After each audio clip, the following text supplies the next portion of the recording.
Hello and welcome to the final webinar in our AI and GDPR mini-series, Developing an AI Strategy. My name's Abigail Cannon and I'm a trainee solicitor working for the Fieldfisher Silicon Valley privacy team. And I'm joined today by Mark Webber, the managing partner of the Fieldfisher Silicon Valley office. Previously, the mini-series has covered assessing your role as a controller or processor, establishing your lawful basis for processing, ethics, and explainability. All of these sessions have been recorded and we will provide details of how to access them at the end of this presentation. Today we'll be discussing developing an AI strategy, and to do this we have separated the webinar into three key themes. What does good AI look like?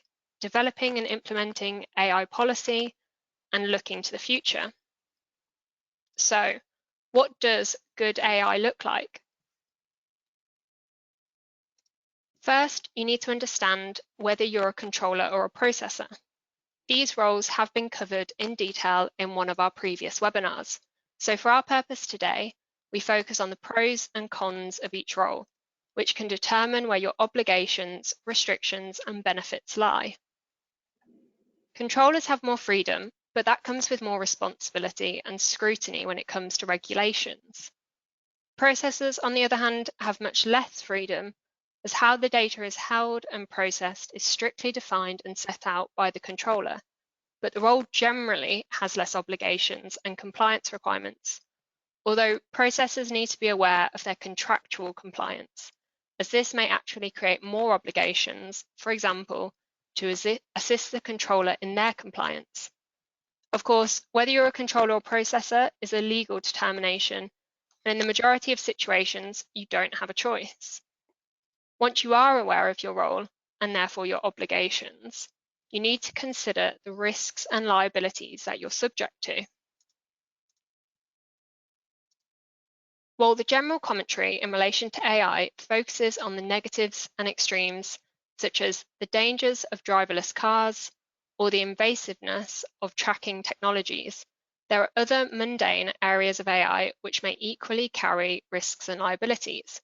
For example, working out how many people log onto your site of an evening, or the use of AI to warn users when their usage credits are running out. Are either of these situations overly intrusive or extreme? No. But are they using AI to deliver a service?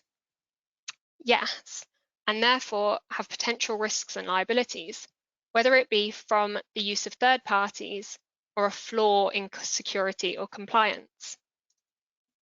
The use of sensitive data is another factor to consider, especially where it is used to make certain decisions. It has been shown that the likelihood of bias is increased through the use of AI, bringing in ethical concerns as well as increased liability.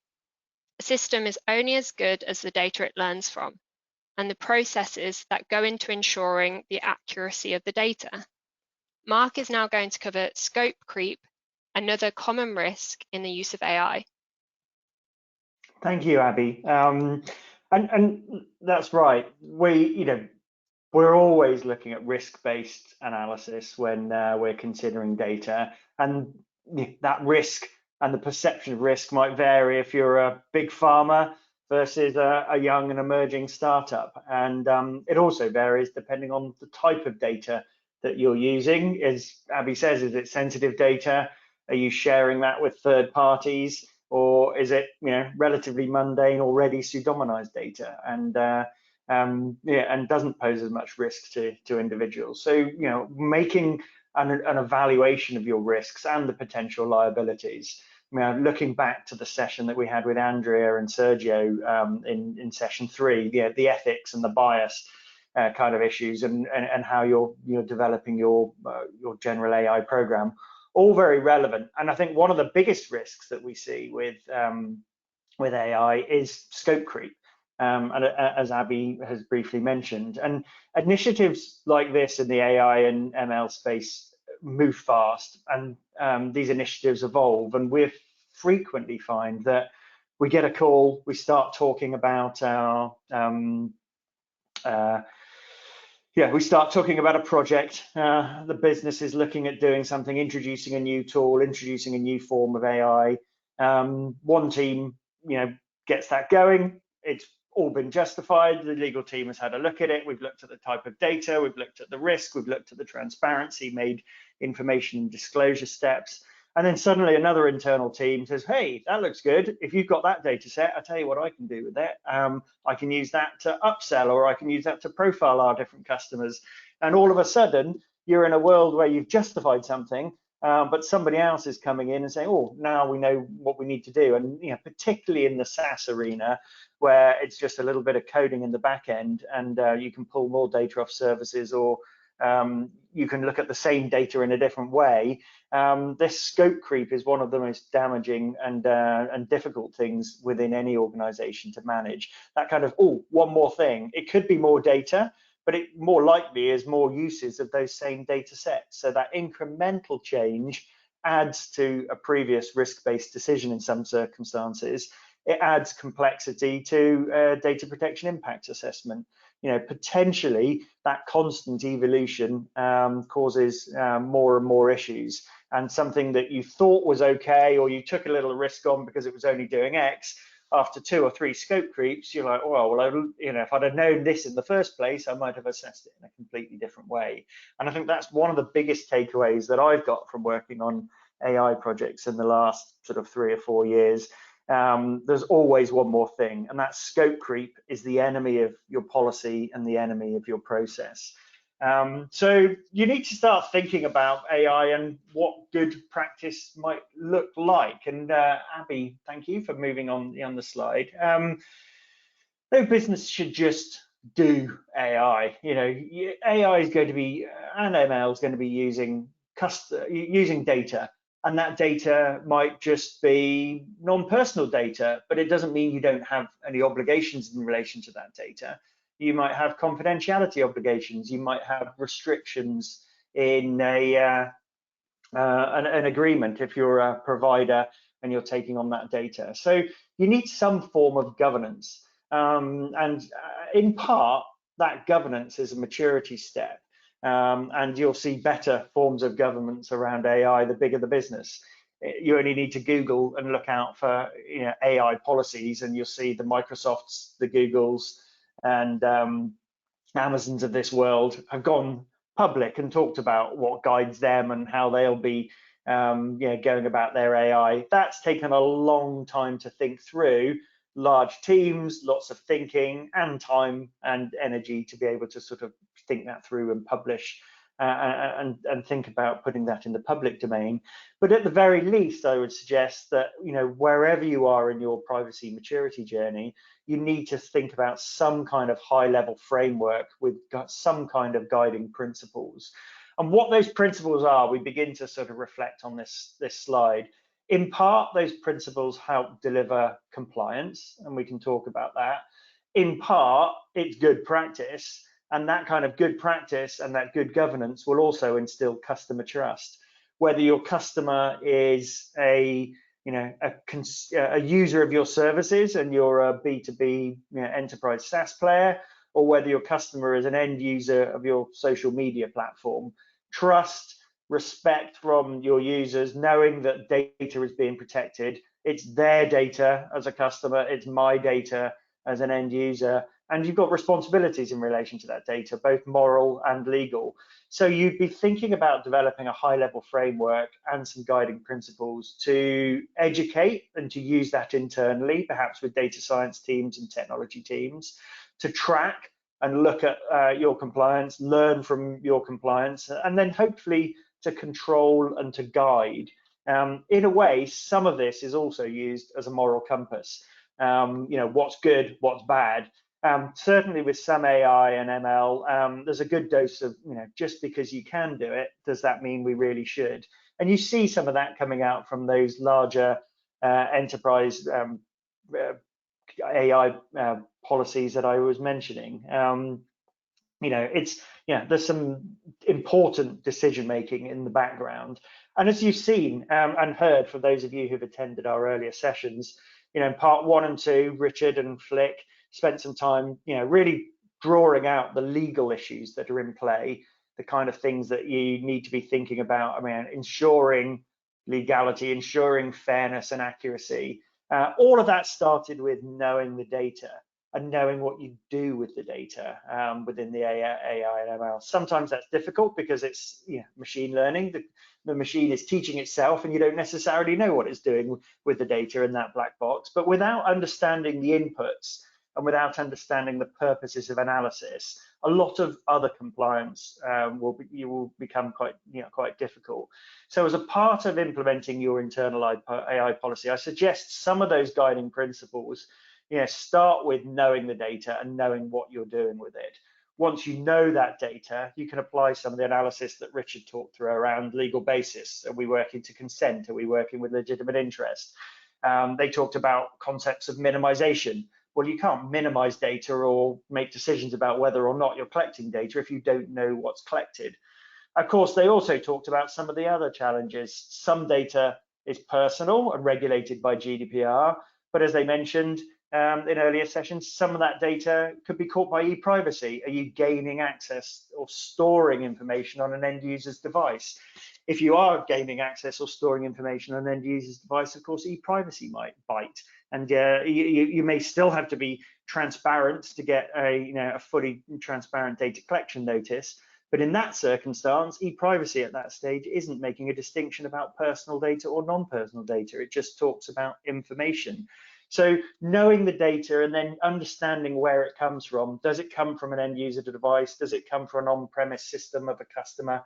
Does it come from the back end of my servers? Or in all these circumstances, you might have slightly different rules around the data collection, and you need to sort of start to apply them. So as a principle, should be working with the teams to say, look, we need to abide by a number of different obligations, but it all starts with knowing the data. Then we can think about fairness and what we're doing with the data. Then we can think about whether that data is accurate. Then once we know that data, we can explain that data and meet our transparency obligations, or build customer trust by explaining what we do and explaining how we minimize, or explaining that the data collected isn't the data that you're trusting us with. It's the metadata around the customer content that you trust us with, or explaining that we go through a very rigorous pseudonymization and then anonymization process for certain data, so it falls outside of the wider rules. All very important and all kind of core considerations to think through. Then you're beginning to think about putting in controls, safeguards, building some level of accountability. And obviously, you can start then thinking about my other obligations. Well, has this data been licensed to me? If I got IP protection issues, is this actually data which I owe a confidentiality obligation to others?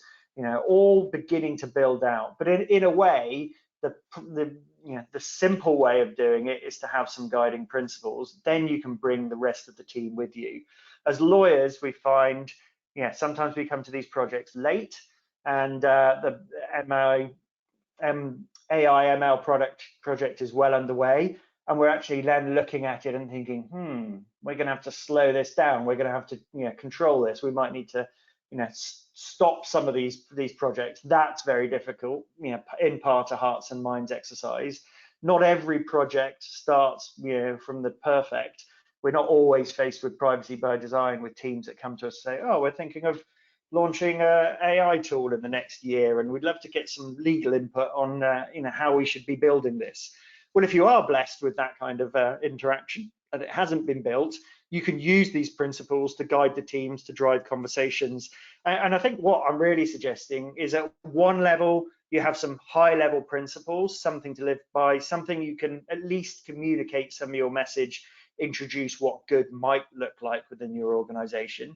You might build those principles as a team, involving marketing and data science and the technology players. Then the technologists know how to build and what to collect and why it's important to understand what's collected. The scientists know what purposes they can use the data for, where maybe there are gray areas or prohibited areas and types of analysis that you don't want them to do.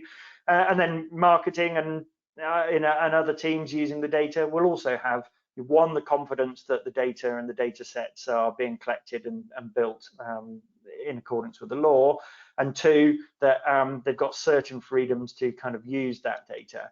And I'll talk in a moment about how you might build upon those principles. But if we go to the next slide, Abby. Thank you. Really, we're still thinking about a policy, and in a way, I see it as three simple phases. It could be a lot more complicated depending on your business, but we focused on explainability. The ethics team did. We'll look into the future in a minute. So our webinar 1, webinar 2, and webinar 3 on this all focused on the need to know data, and I've just explained why you need to know data. So first of all, do you know the data? Do you know the scope and purposes and uses? And do you know your algorithms, how the machine is going to learn and what it's going to try to do? So those inputs are key, and where you get that data from is key. Of course, to the extent that's personal, from an accountability perspective, that may translate into Article 30 mapping, that may translate into information that you need to do DPIA. So starting with that, if you can explain and understand to a degree, you can remain accountable for the processing you're about to undertake. As I said, that's also key to trust, but it's also key to control. If you don't know what data you've got, how can you control it? Talking to a couple of businesses recently, the data science team quite disconnected operationally from the teams that build and move the data around. So those building and collecting the data have just been told, hey, get me this, I want to do analysis. And that's not necessarily an easy way to work, because the technologists don't understand what they're doing. They've just been given a task, get me this, put it into a big data lake, and the scientists just want a data lake to go in and have a look at. But how that data comes in, how it's transferred, what was said to the underlying data users or system users when that data was collected, is all part of that, and all part of implementing the controls that you would want to implement as a business. So once you've got that explainability in place, you can be, you know your data, you can be transparent. You then start to think about your principles, and here I've got know your audience. And what I mean by audience here, I mean your internal audience. Who are the users? Who are the stakeholders? Sometimes these initiatives are driven by a board. I want to understand, which customers aren't using my product particularly, to the maximum, because we've got renewals coming up and I fear churn. Very typical conversation we have in certain AI world now with some of the SaaS players that we look for. Can I spot businesses that are only using 25% of their license? If I have that usage data, I might want to go and upsell to them, talk to them about how they can get more out of the product, more out of their use. Hopefully then they'll renew for the same amount or a greater amount, and won't come down and cut that down. That can cut their license down and pay less money in the next renewal cycle. So who is the audience? Essentially they're going to be broken up by different users, as I was saying. There's going to be the technologists, there's going to be the analysts, and those that are sort of looking at the conclusions. Sometimes that's a machine looking at those conclusions and looking at how you control that. Within that, you also need to know how you're going to bring your audience with you. And this is something which is not particularly law, but it's one of the difficult parts of any AI project. As I talked about, sometimes there are legacy systems and legacy data. When people feel that they've been doing something for a while on data that they've had for a while, they kind of think it's fair game. However, it may not be. Is it being used within the purposes that were originally described to the data subjects? Do we understand what information we're now combining with that, or the fact that we may be embarking upon new processing? So you may have debates about, it's okay to do this, but only with new data once we've put in place a new notice, and that new notice has provided legitimacy to our activities. Or it may be saying, well, we only combine this data from this third party because we've got a particular type of contract in place, which we've vetted, and we've made sure that that third party is sourcing that data in a way that we know is within the law. So once you know that internal audience, you can start to bring them together. How you bring them together as a lawyer or an internal team, really comes down to the resources you have on hand and the influence you have on hand. And we've worked with some clients that have just built principles and said, this is what we're going to do. We're going to do our legal analysis in the background, our DPIA, etc. But we're going to basically come out with the rules or some kind of rule book to really to take that audience with you, to manage the data use and manage the data analysis in a live environment, and make sure that the AI or ML is built in a certain way. And we've seen that taken different steps, and again, this kind of goes to maturity. But it could be, here are some high-level principles. Please live by these principles. We'll guide in the background. We'll make sure you've got your notice. It could be very much, okay, team, bring us information about what you want to do. We will review that, and then we'll create some gates. And you effectively create a structure where you say, okay, if you're engaging in this activity or activities like this, that's fine, that's approved. These are the activities you will never engage in. You'll never combine data sets with third-party information. You'll never use sensitive information in conducting your analysis, and here's an explanation of what sensitive data is. Or you'll never use these elements for marketing purposes, because we were very clear in our customer contracts that we're not using the data for marketing purposes. So you can sort of create buckets of activities. You may also, and a number of these policies have gray areas. So if you would like to do this, we need more analysis. And this really helps a legal team, because they're saying, okay, this you can get on with, providing you're playing in this playpen and this is all safe. That means the administrative burden isn't there. By prohibiting other things, you're minimizing risk and making sure businesses, internal business units, don't go in the wrong direction. Then by having gray areas or review policies, you can focus in on where new or novel processing might be taking place.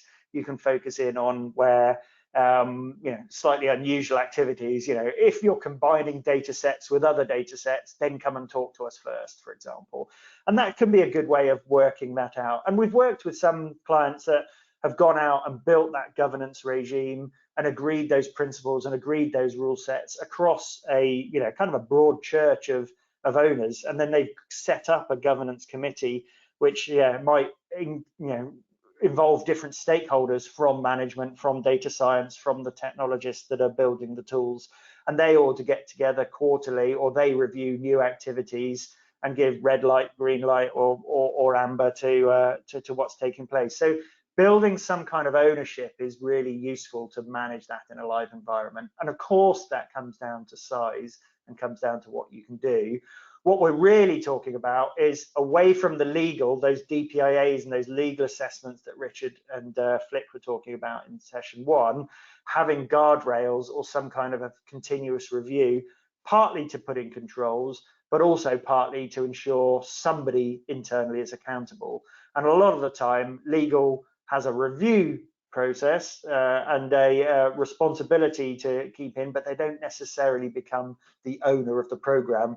Accountability can be pushed out through some kind of rollout of a governance and kind of oversight regime. And there are lots of different flavors of that, but that's certainly something which has worked well, and certainly something which we work on with a number of others at different times. So maybe, sort of think about that, thinking about how you rolled out that policy. Abby, if you could maybe go on to the next slide.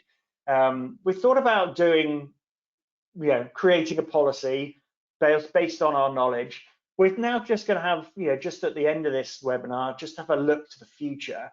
In part because we know there's future regulation coming, and I'll leave that to Abby just to in sort of the wrap up. But what we also know, there's also an evolving good practice, and part that comes from trust, part that comes from an industry trying to self-regulate itself, because it realizes if there isn't effective self-regulation, there might be more external regulation and control. And we're definitely seeing best practice and emerging trends. A lot of that based around accountability, and accountability with a risk-based approach, which actually, if you're applying the GDPR, evolves and sort of builds quite nicely with GDPR principles. Of course, at its core, a lot of AI done well is privacy by design, privacy by default. So we can't ignore that kind of structure. We can't ignore the fact that we're trying to be accountable for things that we do with data. What we do know is we're likely to find more rules and more law coming. And that may be focused on high risk, but that might be focused on other types of invasive processing, automated decision making, which has impact, whether legal or significant. We already have rules, but AI is doing more and more. And as I sort of mentioned, the mundane, of course, we're involved in some of the more significant decisions about whether or not somebody gets their insurance policy, decisions about whether or not this vehicle swerves left or right in the case of an incident. There are more consequential AIs and applications of AI. But what we really need is a risk-based organizational and accountability framework to deal with that. And how you kind of pull that together as a business is important to you. And having that right, smart, and risk-based oversight is also key to you. So all of that starts with knowing your data and knowing your AI. And I've mentioned that a number of times, incredibly difficult to do because of the complexity and because of the fact it's very much a moving feast. But once you know it, you can explain it. And once you know it and you understand what you're doing, you can start to control it. So getting ready and investing in that explainability, investing in your own justifications in your internal logs and records and DPAAs and governance controls is all very good news. And I would suggest that although you might not be required to do some of that in all circumstances, and some of that is best practice, it is a foundation for what we're seeing likely to come in the future in relation to EU rules and perhaps EU legislation, but also legislation elsewhere, even here in the US. So that smart and risk-based oversight will be powerful. I'll leave it to Abby to give you a bit of an insight into what the EU has been proposing and has been published actually as we started this series in AI. So Abby, over to you. Thanks, Mark. So for our final slide, we look at the AI legislation that's been proposed by the EU Commission. The proposal was released in April of this year, so safe to say it will not be adopted for quite some time yet. If adopted, it would form the benchmark for ethical AI by looking to increase trust through a system of compliance, checks, and balances. The legislation is separated into 4 levels of regulation. The first tier looks at algorithms that are considered a clear threat to safety, livelihoods, and the rights of people, such as China's social scoring system. The legislation would impose an outright ban on these types of applications. The second tier covers high-risk AI. This category would be very broad and include all biometric identification systems, such as facial recognition. It will be highly regulated and include requirements such as training, activity logs, and detailed documentation, to name a few. The third tier covers limited risk AI, such as chatbots. These systems would need to be transparent enough that they can clearly be identified as non-human under the new rules. The fourth and final tier covers minimal risk, and this level is for software that poses little to no harm to human safety or freedoms, such as email filtering algorithms or video games. There's been a lot of noise about this regulation, but it's not yet in its final form, and as mentioned earlier, it's a long way off. While you may need to anticipate future obligations, at this point, it would be premature to vary any of your programs or policies for it. The key part to take away from this proposal is that some of it will be good and some bad, but there's a general momentum towards explainability and transparency, which is what we've covered in today's webinar. Of course, it's also important to note that the legislation proposed by the EU is unlikely to be adopted or applicable in the UK due to Brexit. However, it's quite possible that the UK will adopt their own legislation in this area, and therefore you may find yourselves needing to track two different privacy regimes in relation to AI in the future. If you have any questions or would like to discuss what we've covered today or in any of our previous webinars, please do get in touch. The recordings of the previous webinars are available on our YouTube channel, and we also have a privacy, security, and information blog if you're interested in seeing what topics have been covered by the wider privacy team at Fieldfisher recently. Thank you for joining us today, and we hope you have a great rest of your day.